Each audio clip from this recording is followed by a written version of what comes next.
پزیشکی فاروق، چاودێری پزیشکی بێوێنە. Merhaba, ben Doktor Ertuğrul Yaltı, genel cerrahi uzmanıyım. 2 sene önce İstanbul Acıbadem Hastane gruplarından buraya geldim. 2 senedir de Süleymaniye'de ileri teknolojiyle donatılmış olan Faruk Medikal City Hastanesi'nde çalışmaktayım. Geldiğimden beri burada başarıyla sonuçlanan çok sayıda ameliyat yaptım. Ben ameliyatlarımı genel olarak laparoskopik olarak yapmaktayım. Yani kapalı ameliyatlar. 23 senedir bu ameliyatları yapıyorum. Başlangıçta safra kesesi ameliyatları, apandis ameliyatlarını laparoskopik yapıyorduk. Daha sonra tecrübe arttıkça, teknoloji geliştikçe fıtık ameliyatlarını da laparoskopik yapmaya başladık. Daha sonra yaklaşık 10-12 senedir ileri düzey laparoskopik ameliyatlar yapıyorum.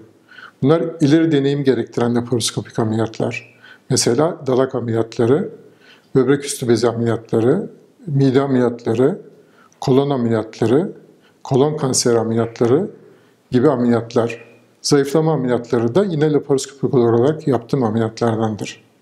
Niye laparoskopik ameliyatlar yapıyoruz? Ameliyatları niçin laparoskopik yöntemle yapıyoruz?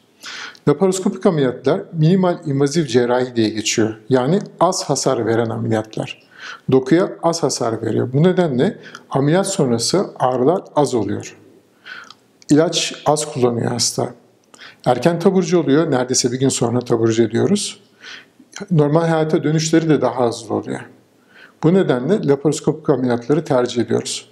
Bunun yanında laparoskopik ameliyatların doktorlara verdiği kolaylıklar var. Nedir? Biz ameliyatı yaparken küçük bir delikten teleskop içeriye gönderiyoruz. Ve yaklaşamayacağımız kadar yakın olarak dokuya yaklaşıyoruz. Göremeyeceğimiz yerleri görüyoruz. Ve burayı 8-10 kere büyütüyoruz. Yani anatomi çok büyüyor. Ve bu nedenle de her yeri rahatlıkla görüp ameliyat edebiliyoruz. Yaklaşık olarak dediğim gibi 10-12 senedir ileri düzey laparoskopik ameliyatları yapıyorum. Burada da Faruk Medikal City Hastanesi'nde de son derece ileri düzeyde teknik cihazlarımız var. Laparoskopik ameliyatlar, diğer ameliyatlar konusunda. Avrupa standartlarında çalışıyoruz burada. Anestezi ekibimiz olsun, yoğun bakım ekibimiz olsun. Onların destekleriyle kısa zamanda çok büyük ameliyatlar yapmaya başladık ve hepsi de başarıyla sonuçlanıyor. Yaklaşık bir senedir bu ameliyatlar için insanlar artık yurt dışına gitmiyor. Biz burada Faruk Medikal City Hastanesi'nde bu ameliyatları başarıyla gerçekleştirebiliyoruz. Dediğim gibi Faruk Medikal City Hastanesi ileri derecede donanımla donatılmış lüks bir hastane, Avrupa standartlarında.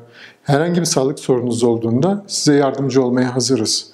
Yurt dışına gitmenize gerek yok. Biz burada ekibimizle beraber bütün ameliyatları yapabilmekteyiz. Size sağlıklı günler dilerim. Hoşça kalın.